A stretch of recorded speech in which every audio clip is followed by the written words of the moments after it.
जय श्री राम। हिम्मत, मेहनत, साहस और पराक्रम के ग्रह मंगल देव उच्च के होने के जा रहे हैं। अब इन उच्च का ग्रह मंगल ब्रह्मांड के अंदर किस प्रकार के फल देने के लिए तैयार है, उसी विषय को मैं आज आपके सामने लेकर आया हूँ। देखिए, कोई भी ग्रह अगर ब्रह्मांड में उच्च का हो रहा है, इसका मतलब है कि वो दीप्तादि अवस्थाओं में सबसे ऊपर जा रहा है। दीप्तादि अवस्थाओं में देखा जाता है कि भी ग्रह नीच का है, अस्त है, वक्री है, शत्रु क्षेत्र है, मित्र क्षेत्र है, स्वराशि का है और सबसे ऊपर पे जाके पहुंचता है तो उसको कहते हैं उच्च का ग्रह। उच्च का ग्रह यानी इससे ऊपर उस प्लेनेट का कोई लेवल नहीं होता। मंगल देव जो कि हिम्मत और साहस के प्रतीक हैं, तो शनि जो कि धैर्य के प्रतीक हैं, सहजता के प्रतीक है। उनकी राशि में मंगल उच्च का होता है, यानी ऐसा मंगल जोशीला भी है और धैर्यवान भी है, लेकिन जल्दबाज नहीं है। इस मंगल की ये क्वालिटी है। मेष राशि में मंगल स्वराशि के होते हैं, लेकिन मेष का मंगल और वृश्चिक के मंगल में जमीन आसमान का अंतर है और इनसे भी डिफरेंस रूप में काम करता है उच्च का मंगल।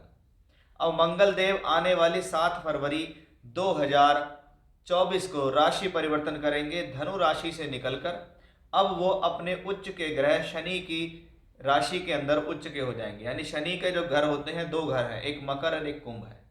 मकर के अंदर मंगल उच्च के हो जाएंगे और शनि ऑलरेडी सिंह अपनी कुंभ राशि में चले ही रहे हैं। यानी अगर देखा जाए तो कहीं ना कहीं अल्टीमेटली शनि को बहुत बल मिल रहा है, क्योंकि मंगल शनि की राशि में उच्च का हो गया और शनि स्वराशि के। शनि के दोनों ही घर किसी ना किसी रूप से बली है। अब ये जो मंगल ग्रह है, यहाँ पर लगभग 7 फरवरी से 15 मार्च बहुत अमूमन देखा जाता है 45 से 50 दिन के बीच में मंगल का गोचर एक राशि के अंदर रहता है। अब मंगल क्या है? हिम्मत, साहस, पराक्रम का प्रतीक है। यानी आपके अंदर इस प्रकार की एनर्जी देने वाला ग्रह है कि मेरे एनर्जी कारक ग्रह जो है वो अब बली है। अब उसको हम ये देखेंगे कि वो आपकी जो राशि है, उस राशि से वो किन भावों के अंदर गोचर कर रहा है, क्योंकि सारी एनर्जी किस भाव में जा रही है वो देखना है। मंगल किन भाव के स्वामी है वो देखना है। मंगल किन के साथ संबंध बना रहे हैं वो देखना है। तभी हमको पता लग पाएगा कि एग्जैक्टली जो मंगल ग्रह हैं, इनके गोचर का रोल क्या है, कि इस बार क्यों खास है। क्योंकि मंगल तो हर बार उच्च के होते ही हैं। मंगल के लिए देखा गया है कि 1.5 साल के बाद वो फिर से उसी राशि के अंदर प्रवेश कर जाते हैं। लेकिन इस बार ऐसा क्या खास है, वही हमारा आज का विषय है, जिसको मैं बहुत तरीके से आपको समझाऊंगा। क्योंकि पिछला वीडियो मैंने बनाया था, उसमें मैंने कहा शुक्र मकर राशि में गोचर करेंगे, मंगल भी मकर में गोचर कर गए, दोनों ही ग्रह शनि की राशि में, हर दोनों शनि इस दौरान कुंभ राशि में स्वराशि के। मंगल ग्रह इस दौरान 3 नक्षत्रों में भी गोचर करेंगे, उत्तरी आषाढ़, श्रावण और धनिष्ठा। ये 3 नक्षत्र होंगे मंगल के, जिसमें उनका गोचर होगा। अब जिन लोगों को मंगल की दशा चल रही है, जिनको शनि की दशा चल रही है, उनके ऊपर इसका प्रभाव अन्य लोगों के मुकाबले ज़्यादा है। या अगर आपका जन्म उत्तरी आषाढ़, श्रावण या धनिष्ठा इनमें से किसी नक्षत्र में हुआ है, तो भी आपके ऊपर इसका फर्क अन्य राशियों के मुकाबले ज़्यादा देखा जाएगा। उत्तरी आषाढ़ नक्षत्र सूर्य का नक्षत्र, श्रावण नक्षत्र चंद्रमा का नक्षत्र, धनिष्ठा नक्षत्र मंगल का नक्षत्र। यानी यहाँ मंगल गोचर करते हुए स्वयं अपने ही राशि में, अपने ही कक्षा में, अपने ही नक्षत्र में गोचर करेंगे। यानी मंगल जो कि मकर राशि में एक स्थिति ऐसी आती है जहां पर ये परम उच्च के हो जाते हैं, लगभग 20 डिग्री के आसपास जाकर देखें तो मंगल उच्च भी होंगे, परमोच्च भी होंगे, मित्र ग्रहों के नक्षत्र में भी चलेंगे, अपने भी नक्षत्र में चलेंगे। यानी मंगल का बल आप देखिए कि ये साधारण मंगल नहीं है, ये आपके लिए बहुत बली मंगल है। अब इसको देखना यह है कि ये आपकी राशि के लिए कितना ज्यादा बेनिफिशियल हो सकता है।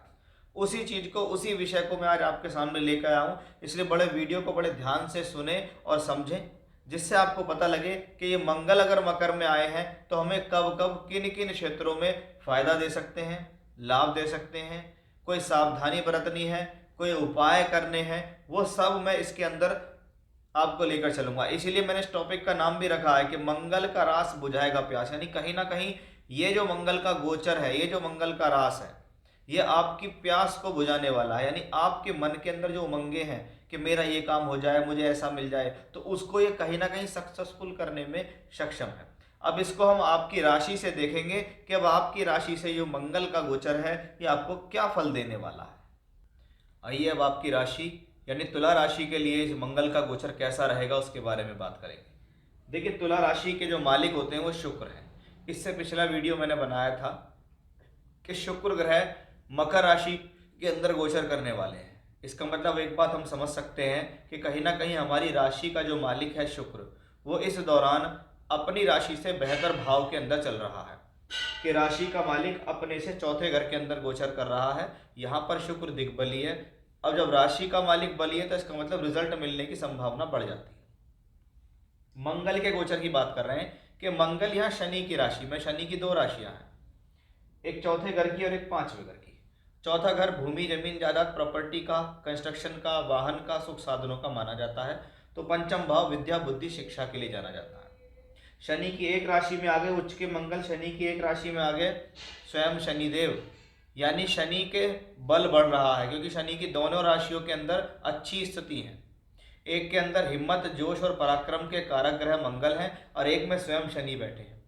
यानी इस दौरान एक बात तो तय है कि चौथे और पांचवें घर से संबंधित पूर्ण फल मिलेंगे क्योंकि चौथे घर में मंगल आया है, कंस्ट्रक्शन का कारक है। तो ऐसी स्थिति में भूमि जमीन जायदाद प्रॉपर्टी के संबंधित कार्यों में फायदा मिलता है, या जो लोग इससे संबंधित अपना वर्क करते हैं, जैसे कोई कंस्ट्रक्शन का काम करता है, कोई बिल्डर है, कोई इंजीनियर है, कोई मेटल से रिलेटेड काम कर रहा है, कोई लैंड से संबंधित काम कर रहा है, उनके लिए अच्छा, क्योंकि इंजीनियरिंग वर्क कहाँ आता है, मंगल के पास आता है। तो वो एक स्थिति हमें यहाँ मंगल से क्लियरली दिखाई दी है जो मंगल ने चौथे घर में आके बताया, क्योंकि चौथे घर में भी मंगल दिग्बली होता है। वो दिग्बली सिर्फ प्रॉपर्टी के पॉइंट ऑफ व्यू से है, वो उच्च का हो गया है और उसने उच्च का होकर बनाया है यहाँ पर रोचक नामक राजयोग। और जब रोचक राजयोग बनता है तो मंगल के कारकत्वों में वृद्धि होती है। जो सभी कारक मैंने आपको अभी बताए हैं, इंट्रोडक्शन में भी बताए हैं कि इन संबंधित चीज़ों से यदि आपका कोई भी काम है, इनसे संबंधित कोई भी काम आप कर रहे हैं तो ये आपके लिए बहुत ज़्यादा बेनिफिशियल हो जाता है। और मंगल पांचवें घर से संबंधित फल भी मिलेंगे क्योंकि शनि की राशि में, इसलिए इस ऐसे समय में एजुकेशन ठीक रहेगी। दूसरे घर का मालिक चौथे घर के अंदर उच्च का होकर बैठा है। इसका मतलब क्या है, दूसरा घर क्या है, धन का, परिवार का, कुटुंब का, कुटुंब वृद्धि का ये समय है। कुटुंब से सहयोग दिलाने के लिए ये समय अच्छा है।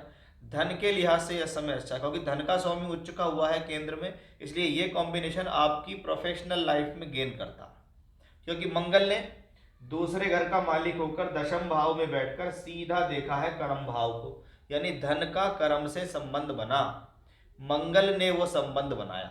अब यही मंगल यहां से बैठ के देख रहे हैं एकादश भाव को भी। इसका मंगल का मतलब है दोहरा धन योग, क्योंकि मंगल दूसरे का मालिक होकर एकादश को देख रहा है।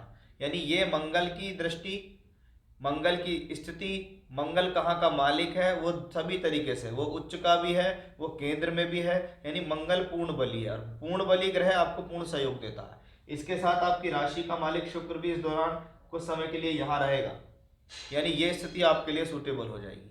अब मंगल चौथे घर का मालिक है, चौथे घर को देखता है, यानी सातवें घर का मालिक है, सातवें घर को देखता है। सातवां घर क्या है, पद प्राप्ति का। इस दौरान आपको कोई अच्छी सोर्स ऑफ इनकम मिल सकती है, कोई पद प्राप्ति, कोई सम्मान, कोई अच्छी नौकरी, कोई बढ़ोतरी या प्रमोशन मिलने के चांस बढ़ते हैं। जीवन साथी का मिलना, विवाह पक्का हो जाना, वर या वधू मिल जाना, ये भी दिखाई देता है। अब मंगल क्या है, हिम्मत, जोश और साहस का कारक है। तो ऐसी स्थिति में कहा जाता है कि मंगल उच्च स्थिति में चल रहा है, बली स्थिति में चल रहा है।